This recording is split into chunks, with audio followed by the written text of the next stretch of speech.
Salut! On se retrouve aujourd'hui dans une nouvelle vidéo où je vais vous montrer comment j'ai fabriqué ce déodorant solide. Donc je vous avais dit dans une précédente vidéo que je fais vraiment attention à la composition des cosmétiques que j'utilise. Et donc ce déodorant, forcément, c'est un déodorant 100% naturel.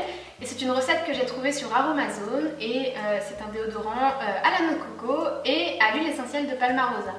Donc concernant les ingrédients, vous aurez besoin de 26,1 g de bicarbonate de soude. Donc c'est ce qui va faire office d'agent déodorant. De 6 g d'amidon de maïs, donc c'est de la maïzena en gros, de 25 g d'huile de coco, de 7 g de cire émulsifiante numéro 2. Alors honnêtement, je ne sais pas ce que c'est, mais ça va faire office d'agent émulsifiant et donc ça va permettre de maintenir le mélange uniforme. De 3,6 g de cire candélia, donc ça va permettre de durcir le mélange. Et enfin, de 27 gouttes d'huile essentielle de Palmarosa, donc pour l'odeur et pour les propriétés purifiantes. Donc concernant les ustensiles, vous aurez besoin forcément d'un récipient, mais un récipient qui peut être utilisé pour faire un bain-marie, donc qui peut supporter de l'eau très chaude. D'une balance, donc le mieux ce serait d'avoir une balance de précision 0,01 g. Moi personnellement je n'en avais pas, donc pour les quantités j'ai fait à peu près et ça a très bien marché. D'un fouet, d'une casserole et d'un moule. Donc le mieux ce serait d'avoir un petit moule en silicone. Moi de base je voulais utiliser un moule en silicone pour faire les muffins. Mais je les ai pas retrouvés, du coup j'ai utilisé un moule en métal. J'avais un peu peur que pour le démoulage ce soit compliqué, mais finalement j'ai pas eu de soucis. Concernant la préparation, donc on va mettre la bicarbonate de soude, l'amidon de maïs, l'huile de coco et lait de cire et on va faire fondre le tout au bain-marie. Donc moi j'ai d'abord essayé avec de l'eau très chaude, mais ça prenait trop de temps. Du coup j'ai fini par faire mon bain-marie directement sur la plaque électrique. Et donc une fois que tout a bien fondu, on mélange pour obtenir un mélange homogène et puis on peut rajouter l'huile essentielle de Palmarosa. Donc ensuite on verse la préparation dans le moule, on met au congélateur pendant 20 minutes. Ensuite vous pouvez démouler et donc voici à quoi ressemble le mien. Donc comme vous pouvez le voir sur le dessus il n'est pas très lisse, tout simplement parce que j'en ai foutu partout quand je l'ai mis au congélateur. Mais bon honnêtement on s'en fiche un peu, hein. Ce qui compte c'est l'efficacité. Et donc après avoir fait votre déo, il faut attendre 48 heures pour pouvoir l'utiliser. Du coup, je vous retrouverai un peu plus tard pour vous dire ce que j'en pense. Coucou, du coup je vous retrouve après quelques jours pour vous dire ce que je pense de ce déo. Et avant qu'on fasse la remarque, oui, je suis allée chez le coiffeur, c'est pour ça que j'ai les cheveux plus courts. Donc qu'est-ce que je peux vous dire concernant ce déo? Alors tout d'abord, concernant l'efficacité, je dois dire que je suis agréablement surprise. Il est très efficace et il fait bien son travail, donc là-dessus, pas de soucis. Pour ce qui est de l'utilisation, vous vous demandez peut-être comment on utilise ce déodorant. Donc sur le site d'Aromazone, ils expliquent qu'il faut légèrement mouiller le déodorant et ensuite l'appliquer sous les aisselles. Alors personnellement, j'ai lu ça seulement aujourd'hui.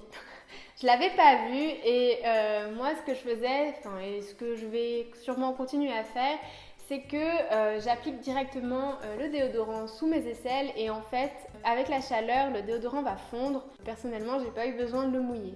Concernant l'odeur, je dois avouer que j'espérais sentir un peu plus l'odeur de la noix de coco, mais l'huile essentielle de Palmarosa prend vraiment le dessus. Après ça reste une odeur vraiment très agréable et assez discrète, du coup moi ça me convient parfaitement. Donc ce déodorant il se conserve 6 mois, donc c'est aussi assez intéressant au final, puisqu'on peut le garder relativement longtemps. Donc concernant le prix, donc c'est vrai qu'au début on achète pour une quantité assez importante et donc le prix est assez élevé. Je crois qu'on en a pour environ 18 €, mais on va pouvoir en refaire et donc le déodorant reviendra exactement à 1,90 €, donc ce qui est vraiment pas cher, surtout pour un déodorant 100% naturel. D'ailleurs pour votre commande je vous donne une petite astuce, quand vous ajoutez tous vos ingrédients au panier à partir de la fiche recette Aromazone, ils mettent pour l'huile de coco 3 dosettes de 30 ml. Moi personnellement ce que je vous conseille c'est directement d'aller acheter un tube de 100 ml voire plus si vous utilisez souvent l'huile de coco et en termes de quantité prix ce sera beaucoup plus intéressant. Donc au final, le seul défaut que je peux citer pour ce déodorant, c'est qu'il faut le conserver à l'abri de la chaleur. Donc je le garde au frigo du coup.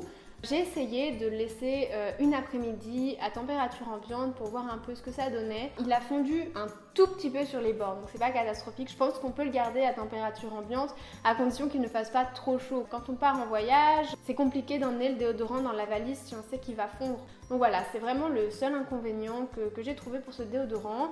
Après, si vous restez chez vous, vous pouvez très bien le conserver au frigo, il n'y a pas de souci là-dessus. Après, je suis aussi allée lire un petit peu les commentaires des personnes qui ont fait cette recette. Et donc, ce que j'ai pu voir, c'est qu'il y a certaines personnes qui ont eu des soucis d'irritation, donc notamment dû à la bicarbonate de soude. Donc c'est vrai que si vous avez une peau sensible, la bicarbonate de soude, ça peut irriter un petit peu.